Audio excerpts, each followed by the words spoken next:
তাকবীরে তাশরিক কবে কখন থেকে পড়তে হবে, কয়বার পড়তে হবে, নিয়ম কি, আরাফার দিনের রোজার ফজিলত কি, নিয়ম কি, কি নিয়ত করতে হবে, কুরবানি করার নিয়ম কি, কি কি দোয়া পড়তে হবে, অত্যন্ত অত্যন্ত গুরুত্বপূর্ণ কিছু প্রশ্ন, কুরবানি সংশ্লিষ্ট মুবারকময় কিছু বিষয়, প্রত্যেকটা মুসলমানের এই বিষয়গুলো জানা জরুরি। এই বিষয়গুলো নিয়ে বিস্তারিত আলোচনা এই ভিডিওতে করব ইনশাআল্লাহ। সুতরাং মনোযোগ সহ ভিডিওটি শেষ পর্যন্ত দেখুন, অন্যথায় কোনো মাসআলায় ভুল বোঝার সম্ভাবনা থাকে। আর সরাসরি কোনো প্রশ্ন করতে বা লিখিত কোনো বিষয়ে সমাধান পেতে ফতোয়া বিভাগে স্ক্রিনে দেওয়া নম্বরে ইমো অথবা হোয়াটসঅ্যাপে যোগাযোগ করবেন। আর এই দিনই কথাগুলো যেন ইউটিউব অপরের কাছে পৌঁছে দিতে বাধ্য হয়, এজন্য একটি লাইক দিয়ে চ্যানেলটি সাবস্ক্রাইব করে দিবেন। আর সুন্নাহ শপিং থেকে অর্ডার করতে পারেন নির্ভরযোগ্য বাংলা অনুবাদ সহ কোরআন শরীফ এবং বাংলা কোরআনের তাফসির এবং আকর্ষণীয় ইসলামিক গিফট প্যাকেজে থাকবে মা বোনদের নামাজের হিজাব, জায়নামাজ, টুপি, তাসবিহ, মেসওয়াক, আতর, সুরমা সহ ইত্যাদি আরো অনেক কিছু। অর্ডার করতে স্ক্রিনে দেয়া সুন্নাহ শপিং এর নম্বরে যোগাযোগ করবেন। তো আমরা সরাসরি প্রশ্নের জবাবে চলে যাই। প্রশ্ন ছিল কুরবানি করার নিয়ম কি, কি কি দোয়া পড়তে হবে। দেখুন, কুরবানির সময় বেশ কিছু মাসআলার প্রতি আমাদের লক্ষ্য রাখতে হবে। কুরবানি করার সময় বা কুরবানির পশু জবাই করার সময় সেক্ষেত্রে আপনি কুরবানি এভাবে করবেন, কুরবানির পশুকে সর্বপ্রথম আপনি যখন শোয়াবেন সেক্ষেত্রে শোয়ানোর ক্ষেত্রে ওর মাথাকে দক্ষিণ দিকে রাখতে হবে এবং পায়ের দিককে বা পেছনের দিককে উত্তর দিকে রাখতে হবে। সেক্ষেত্রে মাথার দিক থাকবে দক্ষিণ দিকে এবং যিনি জবাই করবেন তিনি মাথার কাছে থাকবেন তথা দক্ষিণ দিকে থাকবেন এবং কুরবানির পশুর চেহারাকে পশ্চিম দিকে ঘুরিয়ে রাখতে হবে। অর্থাৎ পশ্চিম যেদিকে সেদিকে ঘুরিয়ে সেদিকে মুখ করে কাত করে শোয়াতে হবে, পশ্চিম দিকে কাত করে শোয়াতে হবে।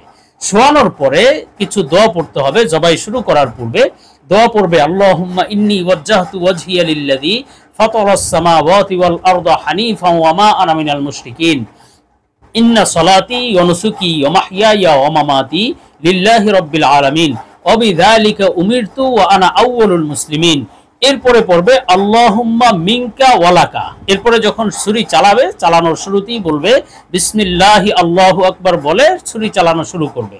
জবাই যখন শেষ হবে তারপরে পড়তে হবে আল্লাহুম্মা তাকাব্বাল মিন্নি।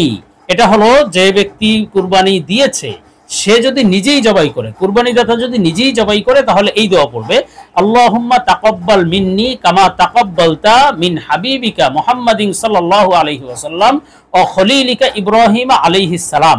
আর যদি অপরের পক্ষ থেকে সে জবাই করে, অর্থাৎ কুরবানিদাতা নয় বরং সে শুধুমাত্র জবাই করে দিচ্ছে, তাহলে সে আল্লাহুম্মা তাকাব্বাল মিন্নির পরিবর্তে মিন বলার পরে যার কুরবানি, যার পক্ষ থেকে কুরবানি দিচ্ছে তার নাম উল্লেখ করবে। যেমন আল্লাহুম্মা তাকাব্বাল মিন আব্দুল করিম, আল্লাহুম্মা তাকাব্বাল মিন আব্দুর রহিম, এভাবে বলে তারপর কামা তাকাব্বালতা আল্লাহুম্মা তাকাব্বাল মিন আব্দুল করিম কামা তাকাব্বালতা মিন হাবিবিকা মুহাম্মাদিন সাল্লাল্লাহু আলাইহি ওয়াসাল্লাম ওয়া খলিলিকা ইব্রাহিম আলাইহিস সালাম। এভাবে দোয়া পড়ে তারপরে কুরবানি করা সম্পূর্ণ করবে। আল্লাহ তাআলা আমাদের সবার কুরবানি কবুল করুন। তো আমরা পরবর্তী প্রশ্নের জবাবে চলে যাই। প্রশ্ন ছিল শেখ, আরাফার দিনের রোজার ফজিলত কি, নিয়ম কি, কি নিয়ত করতে হবে। আল্লাহু আকবার। আরাফার দিনের রোজার ফজিলত সম্পর্কে হাদিসগুলো দেখলে বড়ই মনটা ভরে যায়। আল্লাহ তাআলা আমাদেরকে যে উপরে উঠানোর জন্য, আল্লাহ তাআলার প্রিয় বানানোর জন্য, জান্নাতের উপযুক্ত বানানোর জন্য কত আমল যে দিয়েছেন এবং কত ফজিলতময় আমল কর্ম কাজ যে আমাদেরকে দিয়েছেন সেগুলো দেখলে বোঝা যায় যে আল্লাহ আমাদেরকে কত ভালোবাসেন। তন্মধ্য থেকে একটি কাজ হলো আরাফার দিনের রোজা। এই রোজার ফজিলত অনেক বেশি।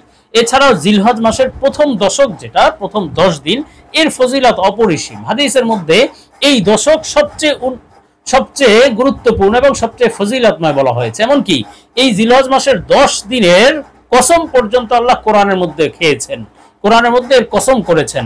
সেটা হলো আল ফাজরি ওয়া লায়ালিন আশর। আল্লাহ তাআলা ফজরের কসম করেছেন, এরপরে 10 রাত্রির কসম করেছেন। আর 10 রাত্রির কসম বলতে এখানে মুফাসসিরিনে কেরাম এই জিলহজ মাসের 10 রাত্রির, প্রথম 10 রাত্রির কসম বুঝিয়েছেন। তো কত ফজিলতপূর্ণ। তো এই যে 10 দিনের, মোট কথা জিলহজ মাসের প্রথম থেকে 9 তারিখ পর্যন্ত এই প্রত্যেকটা রোজারই অনেক ফজিলত আছে। এক বছর, এক একটা রোজায় 1 বছর পর্যন্ত রোজা রাখার সওয়াব। আর জিলহজ মাসের 9 তারিখের অর্থাৎ আরাফার দিনের যে রোজাটা, এটার ফজিলত আরো বেশি।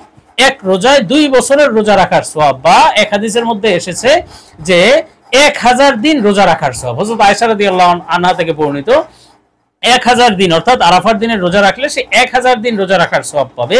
এবং আল্লাহ তাআলা তার জীবনের আগের 1 বছরের এবং পরের 1 বছরের গুনাহ মাফ করে দিবেন। সুবহানাল্লাহ, কত ফজিলতপূর্ণ এক আমল। এখন এই রোজাগুলোর ফজিলত তো স্পষ্ট, এখন এর নিয়ম কি? তো রোজার নিয়ম তো সাধারণত আপনি সুবে সাদিকের আগেই যত খাওয়া দাওয়া আছে সম্পন্ন করবেন, সুবে সাদিকের পরে খাবেন না। এবং নিয়ত কি? নিয়ত করবেন যে আমি নফল রোজা রাখছি, অথবা আমি আরাফার দিনের রোজা রাখছি, অথবা আমি একটি রোজা রাখছি, এই ধরনের নিয়ত করলেই হবে। আলাদাভাবে কোনো আরবি নিয়ত বানিয়ে বলতে হবে বা এই ধরনের কোনো বিধান নেই। আপনি মনে মনে নিয়ত করবেন যথেষ্ট, চাইলে মুখে উচ্চারণ করতে পারেন বাংলায়। আর সেক্ষেত্রে নিয়ত এভাবে করে তারপরে আপনি সুবে সাদিকের আগেই খাওয়া দাওয়া সম্পন্ন করে এরপরে পরের দিন অর্থাৎ 9 তারিখের মাগরিবের আগ পর্যন্ত তথা সূর্যাস্তের আগ পর্যন্ত রোজা সম্পন্ন করবেন। সূর্যাস্তের পরে ইফতার করবেন।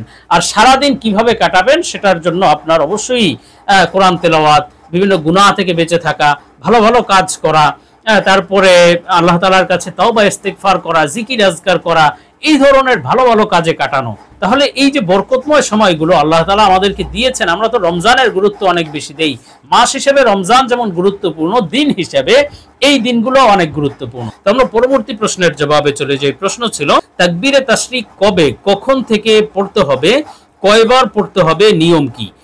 দেখুন, তাকবীরে তাশরিক এটি একটি গুরুত্বপূর্ণ আমল, ওয়াজিব এক আমল। রাসূল সাল্লাল্লাহু আলাইহি ওয়াসাল্লাম এই ব্যাপারে বেশ গুরুত্বপূর্ণ দিক নির্দেশনা দিয়েছেন, নিয়ম বিধান এটা আমাদের জন্য স্পষ্ট। সেক্ষেত্রে তাকবীরে তাশরিক পড়ার ক্ষেত্রে কখন থেকে বা কবে থেকে পড়তে হবে? তাকবীরে তাশরিক পড়ার বিধান হলো জিলহজ মাসের 9 তারিখ থেকে, অর্থাৎ আরাফার দিন যেই দিন বা জিলহজের যে 9 তারিখ হবে, এই 9 তারিখের ফজর থেকে নিয়ে ফজরের নামাজের পর থেকে, অর্থাৎ প্রত্যেক যখন আমরা তাকবীরে তাশরিক পড়ব ফরজ নামাজের পর পড়তে হবে, সুন্নত না, বরং ফরজ নামাজের পর কোনো ধরনের কথাবার্তা না বলে, সময় ক্ষেপণ না করে সালাম ফিরানোর সাথে সাথে তাকবীরে তাশরিক পড়তে হবে। সেক্ষেত্রে জিলহজ মাসের 9 তারিখের ফজর থেকে নিয়ে জিলহজ মাসের 13 তারিখের আসর পর্যন্ত তাকবীরে তাশরিক পড়তে হবে।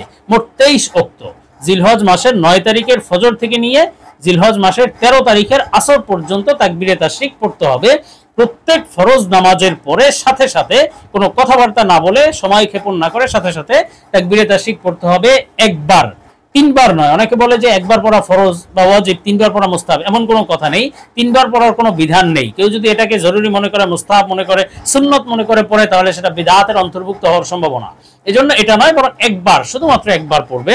কি পড়বে? তাকবীরে তাশরিক হলো আল্লাহু আকবার, আল্লাহু আকবার, লা ইলাহা ইল্লাল্লাহু, আল্লাহু আকবার, আল্লাহু আকবার, ওয়ালিল্লাহিল হামদ। এটা পুরুষ মহিলা নির্বিশেষে সবার জন্য পড়তে হবে। পুরুষরা পড়বে জোরে জোরে, মহিলারা পড়বে আস্তে আস্তে।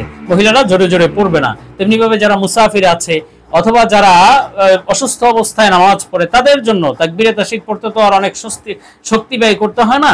এজন্য যাদের পরিপূর্ণ সামর্থ্য আছে বা পড়তে সক্ষম, তাদের অবশ্যই তাকবীরে তাশরিকের এই আমল অবশ্যই করতে হবে। আর কেউ যদি পড়তে ভুলে যায়, তাহলে তার জন্য বিধান হলো, যদি সে মসজিদে বসে যদি ভুলে গেল, তাহলে মসজিদ থেকে বের হওয়ার আগ পর্যন্ত পড়তে পারবে।